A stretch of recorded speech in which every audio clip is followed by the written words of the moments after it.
Hello and welcome to the channel. Today, we're diving into the fascinating and often misunderstood history of FKK clubs in Germany, Austria, and Switzerland. These clubs are known for their unique blend of wellness, nudity, and adult services. But how did they come about? And how did they become legal? Let's take a closer look country by country.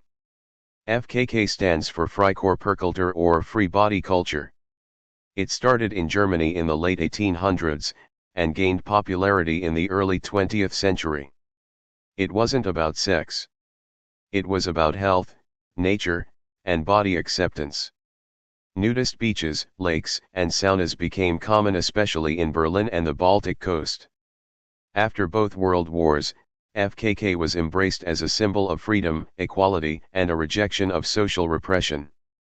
Now, on to sex work.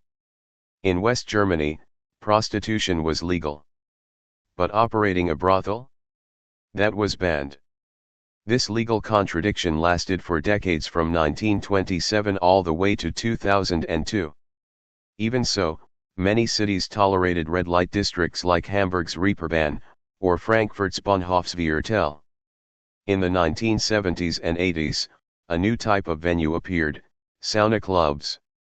These were legal spas offering massages, pools, food, and private company.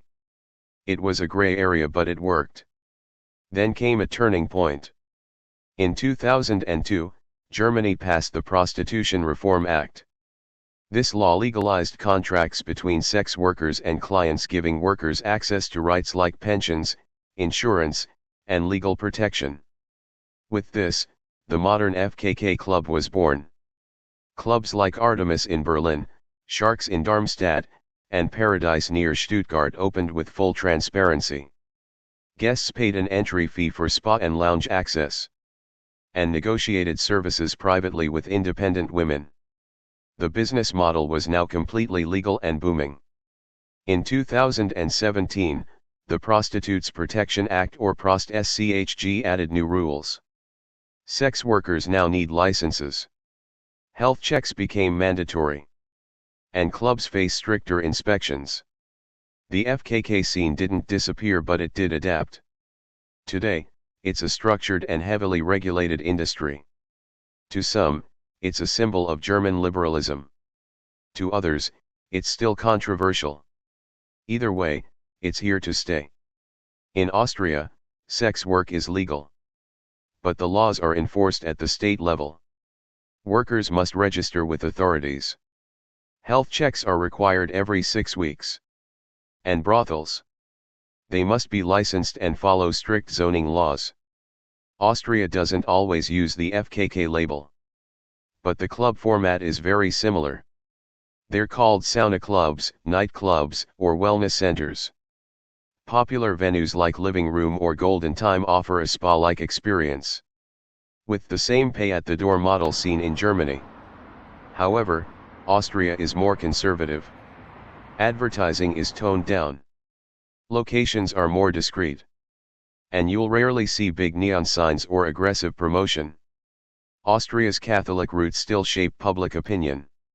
While sex work is legal, it isn't talked about openly. That said, the industry is thriving, especially among tourists who value privacy and high standards. Switzerland has allowed sex work since 1942. But like Austria, laws vary depending on the region. Each canton sets its own rules. In Zurich, for example, workers must register with authorities, pay taxes, and undergo health checks. Licensed venues are inspected regularly just like restaurants or gyms. While Switzerland doesn't widely use the term FKK, the model is familiar. Clubs like Globe in Zurich, Cleopatra, and Babylon offer sauna access, lounges, and drinks, plus private time with independent workers. However, Swiss clubs are often more discreet. Some require appointments. Others operate as member-only lounges. The presentation is upscale and designed for discretion. Switzerland is known for its efficiency, and that includes its sex work laws. One unique feature? The sex boxes in Zurich.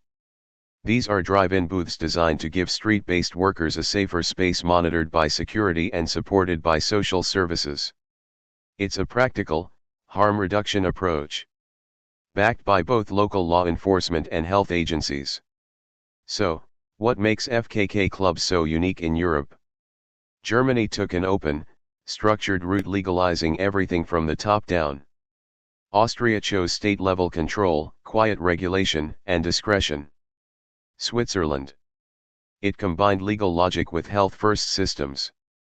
All three countries reflect different cultural values, but they each built a legal system that accepts and regulates sex work. FKK clubs are more than adult venues. They're a lens into how societies think about nudity, legality, and personal freedom. Thanks for watching. If you found this video informative, give it a like and consider subscribing for more content and reviews of FFK clubs. And for extended reviews, check out the Patreon. See you next time. And goodbye.